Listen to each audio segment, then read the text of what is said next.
In 1984, Wall Street was dumping Ford Motor Company. The stock was trading at a price-to-earnings ratio of about 2.5. 2.5.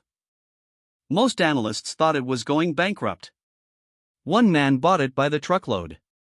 And over the next few years, he made a fortune. That man was John Neff. And from 1964 to 1995, he ran the Vanguard Windsor Fund and crushed the market. 31 years.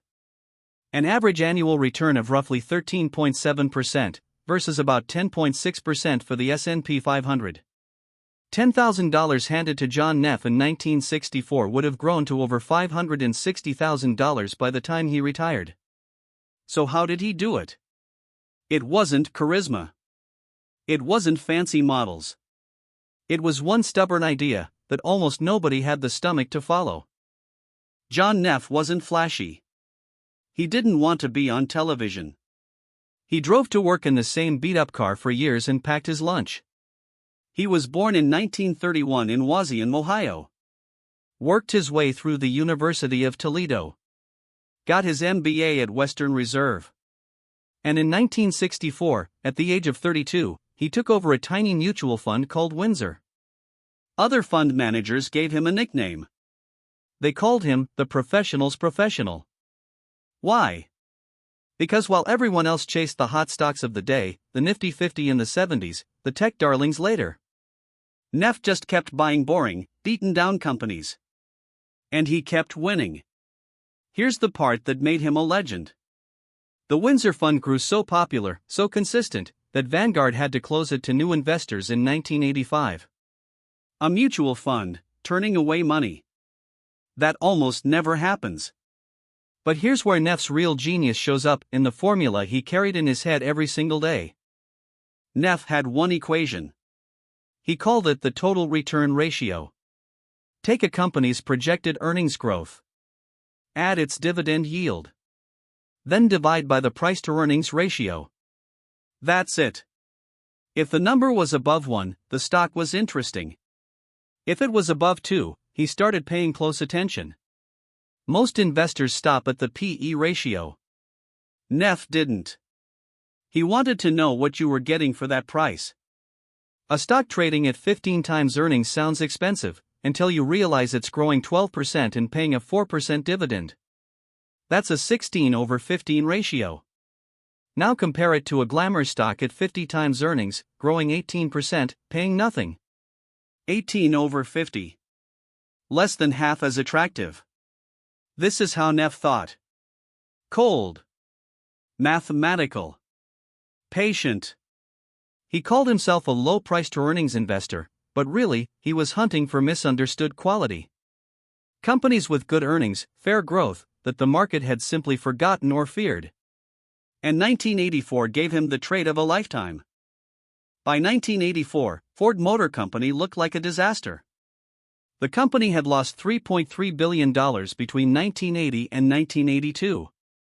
The American auto industry was getting crushed by Toyota and Honda. Inflation was high. Interest rates were brutal.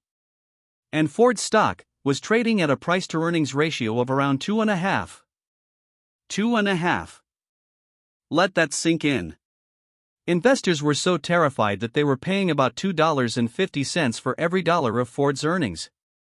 Neff looked at the same numbers everyone else saw, and saw something different. The Taurus was about to launch. Costs had been cut to the bone. The balance sheet was healing. The fundamentals were actually improving.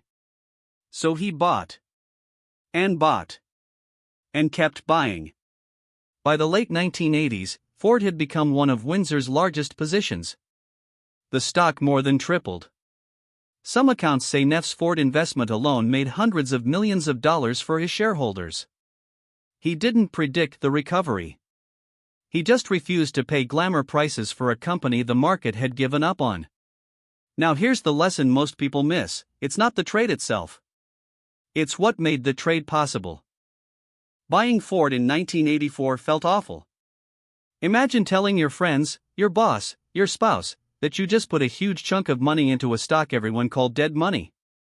That's what contrarian investing actually feels like. It's not romantic. It's lonely. And it's slow. Neff once said something I think about all the time. He said, quote, "It's not always easy to do what's not popular, but that's where you make your money. Buy stocks that look bad to less careful investors and hang on until their real value is recognized." Hang on. That's the part nobody wants to hear. He often held positions for 3, 4, even 5 years before the market caught up.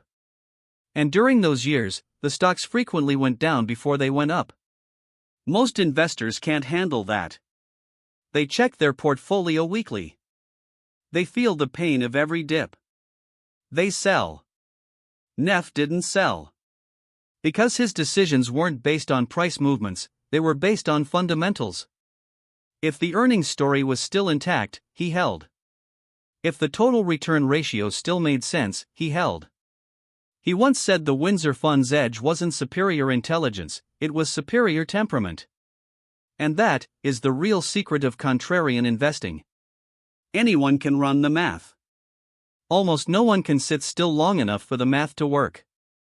The market rewards two things over the long run: discipline and patience. John Neff didn't beat the S&P 500 for 31 years because he was smarter than everyone else on Wall Street. He beat it because he was willing to look wrong for years at a time, while the math quietly worked in his favor. Price is just a number on a screen. Value is what you're actually buying. And the gap between those two things is where every great investor builds their fortune. Here's my question for you. What's one stock you bought when everyone said you were crazy, and what happened to it? Drop it in the comments. I read every single one. If this changed how you think about contrarian investing, hit subscribe. We publish a new lesson every single day. And tomorrow, we're tackling a case study that even Buffett admits he got wrong. You won't want to miss it. Remember, this is educational content, not financial advice. Always do your own research before investing a single dollar.